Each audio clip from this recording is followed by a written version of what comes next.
intro.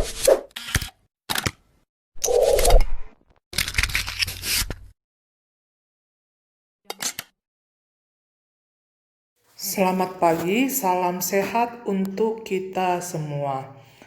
Pembelajaran kita hari ini adalah tentang pengeditan video. Oke, silakan saksikan videonya sebagai berikut. Salam sehat.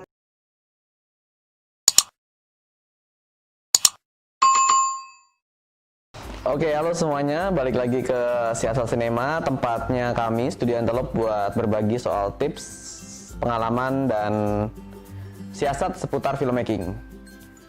Nah, kali ini kita mau ngebahas sebuah topik yang sebenarnya sangat basic, tapi ternyata ketika kita mencoba ini di infografis, ternyata banyak sekali yang masih belum tahu. Topik tersebut adalah editing, perbedaan antara offline dan online editing.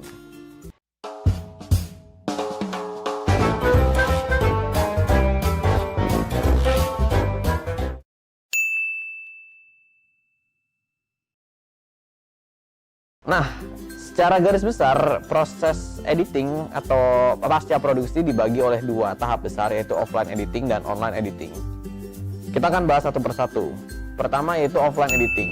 Offline editing adalah proses di mana gambar dipilih, dipilah, dan dirangkai menjadi satu kesatuan cerita yang logis dan sesuai dengan visi dari sutradara.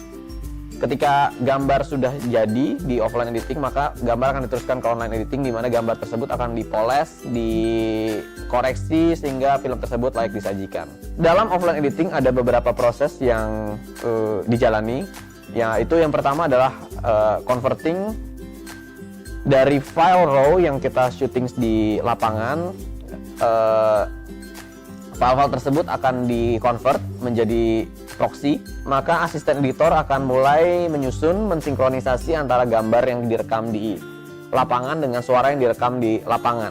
Ketika gambar semua sudah disusun, disinkronisasi, maka file tersebut disebut assembly cut, yang akan diteruskan oleh editor utama untuk proses dipilih, dipilah, dan kemudian dirangkai sesuai skrip, sesuai urutan cerita menjadi satu kesatuan yang logis, dan akhirnya menghasilkan yang kita sebut dengan rough cut 1 atau potongan kasar. Nah, di proses inilah sutradara akan masuk ke dalam proses editing. Dia akan menonton hasil rough cut, kemudian melihat potensi, menyelesaikan beberapa masalah yang mungkin akan ada terlihat di editing, memberi masukan kepada editor, berdiskusi, sehingga kemudian editor dapat memahami apa yang diinginkan oleh sutradara, dan kemudian dia bisa melanjutkan proses ke tahap berikutnya. Demikian seterusnya sampai potongan perlahan-lahan mulai menjadi halus, dan kemudian ketika semua orang sudah setuju, maka film dinyatakan picture lock alias gambarnya terkunci. Jika gambar sudah terkunci, maka tidak akan ada lagi urutan gambar yang bisa dibolak-balik, diutak-utik lagi, dan karena gambar sudah dinyatakan terkunci dan akan siap dibawa ke proses selanjutnya, yaitu online editing. Online editing adalah proses mengkoreksi, mewarnai, dan memberi sentuhan akhir agar film tersebut layak disajikan ke penonton. Nah, dalam online editing prosesnya paralel antara gambar dan suara. Kalau gambar, film akan dibawa ke colorist, dan colorist pertama-tama akan melakukan yang disebut dengan color correction. Itu gambar yang tadinya di syuting di berbagai tempat, sangat mungkin situasinya ada yang terlalu gelap, terlalu terang, terlalu biru, terlalu kuning, dan sebagainya. Dan colorist akan melakukan koreksi warna sehingga gambar pun menjadi rata. Warna pun menjadi konsisten, sehingga kemudian bisa dibawa ke proses selanjutnya yang disebut color grading. Ada juga pihak-pihak lain yang bekerja, misalnya rotoscoping artist. Rotoscoping artist adalah orang-orang yang bertugas membetulkan hal-hal yang tidak diinginkan yang tertangkap di kamera. Kemudian ada pihak lain seperti visual effect artist yang melakukan tambahan-tambahan visual effect. Semua dilakukan atas arahan sutradara, kemudian ditambahkan dalam proses online editing. Jadi gambar sudah terkunci, dan semua ini bisa dilakukan, yaitu koreksi warna, pewarnaan, pembersihan lewat rotoskop, dan terakhir visual effect. Nah, proses tersebut berjalan paralel dengan suara. Ketika gambar terkunci, maka OMF akan dikirimkan ke sound designer, sehingga sound designer bisa melakukan pertama, yaitu disebut dialog. editing. Baru kemudian setelah itu ada sentuhan-sentuhan akhir seperti yang disebut OLE. Kemudian ada juga proses yang disebut ADR, Automated Dialogue Replacement. Situasi ini seringkali terjadi dalam proses pembuatan film, terutama ketika saat syuting ada beberapa suara yang mengganggu, misalnya suara dialog tidak terdengar karena ada dangdutan di sebelah. Nah, tahap selanjutnya yang juga tak kalah penting tentu saja musik. Gambar yang tadi sudah terkunci akan dikirimkan ke music composer, dan komposer kemudian melihat materinya, kemudian berdiskusi, berbincang dengan sutradara.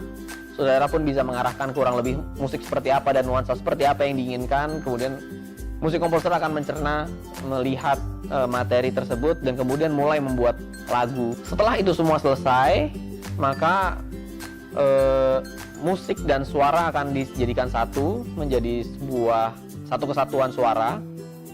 Sementara itu gambar tadi yang visual effect, rotoscope, color grading juga akan dijadikan satu, menjadi satu kesatuan gambar. Baru kemudian gambar dan suara tersebut disatukan kembali menjadi satu dan diekspor. Jadi kurang lebih dalam proses editing saja ada banyak sekali tahap yang tidak bisa kita remehkan, sehingga ketika film disajikan ke penonton, film tersebut menjadi layak ditonton, dan lebih dari itu bisa memberikan pengalaman yang berbeda kepada penonton. Kurang lebih itu pembahasan kita hari ini, pembahasan tentang offline dan online editing, apa saja perbedaannya dan apa saja tahapan yang ada di dalamnya. Jika masih ada pertanyaan, mungkin kita bisa berdiskusi di kolom komentar di bawah sini. Jadi tuliskan saja pertanyaan atau komentar atau masukan atau apapun, sehingga kita bisa berdiskusi di bawah sini. Dan jangan lupa untuk like videonya, di-share videonya ke komunitas kalian, dan juga jangan lupa subscribe channel YouTube Studio Antelope untuk konten-konten seru lainnya. Ya itu saja, sampai jumpa di sesi 5 berikutnya.